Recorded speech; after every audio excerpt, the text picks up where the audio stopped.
आप सब पर सलामती हो। मैं sister Safia Tariq, first women evangelical ministry की चेयरमैन, और मैं मरियम निशात कॉलोनी में रहती हूँ।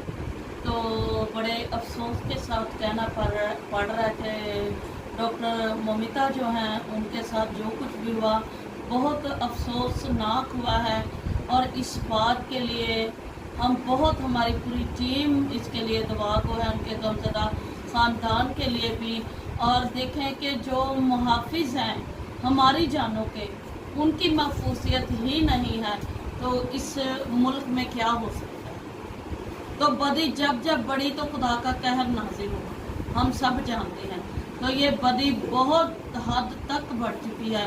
हम इस बच्ची के लिए बहुत गमनाक हैं कि एक जो कुछ भी उनके साथ हुआ वो तो हुआ, लेकिन जैसे उनकी हड्डियों को तोड़ा गया, जैसे उनके ऊपर तशद्दुद किया गया, जुल्म किया गया, मेरा ख्याल है ये इंसान नहीं, ये हैवान है।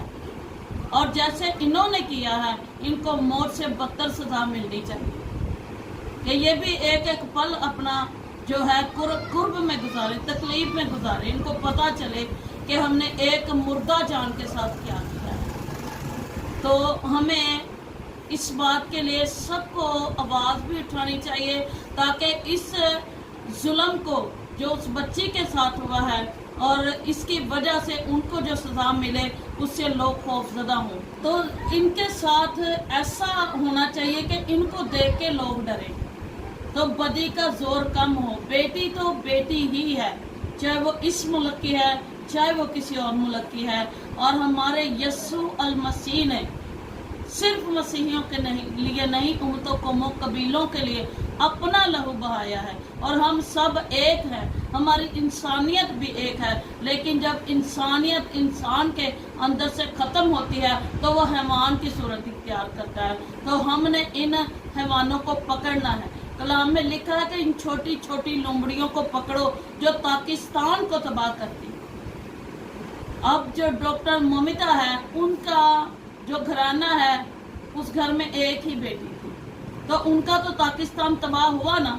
लेकिन हमने इन लोमड़ियों को अब पकड़ना है कि ताकि दूसरे पाकिस्तान बचे। बेटियां सबकी बेटियां हैं और हमें बेटियों के मुहाफिज बनना चाहिए। अब जानों की हिफाजत करने वालों की जानें महफूज नहीं है। तो कलाम में ये लिखा है कि जब हरे दरख्त के साथ ये हो सकता है तो सूखे का क्या मुकाम। हमने इन जानों की हिफाजत के लिए हमने खुद आवाज़ भी उठानी है और इनके सजावारों को ढूंढना है। पहले 10 बताए गए, फिर 14 बताए गए, अब कहते एक ही ने। क्यों? जितने हैं उनको सामने लेकर आए और उनको सजा दें ताकि दूसरों को ये सबक मिले कि आइंदा से हमने ऐसा काम नहीं करना। चाहे वो डॉक्टर है, चाहे वो हाउस वाइफ है, हाउस बेटी है, चाहे वो वर्क करने वाली है, चाहे वो कॉलेज की बच्ची है, चाहे वो स्कूल में पढ़ने वाली है, हर एक की हिफाजत हमारी जिम्मेदारी है। चाहे हम इंडिया में हैं, चाहे हम पाकिस्तान के हैं, चाहे हम किसी भी मुल्क के हैं, हर बेटी की हिफाजत हमारा हक बनता है, हमारा फ़र्ज बनता है, हमने करनी है। और हम अब एक तो बेटी जो है उसके साथ हैवानों का सलूक हुआ, लेकिन दूसरों के जानों को महफूज करने के लिए आवाज़ उठाने की ज़रूरत, उन कातलों को ढूंढने की ज़रूरत है जिन्होंने ये सब किया है।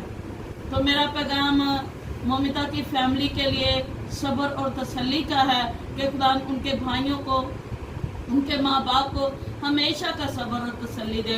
ये ज़ख्म तो वक्त ही से भरेगा, हमारी वक्ती तसल्ली है, अबदी तसल्ली खुदा के पास है। और खुदा अपनी तसल्ली से उनको कायम करे, इस सदमे को बर्दाश्त करे तो इनको जल्द से जल्द इंसाफ मिले और इंसाफ दिया जाए।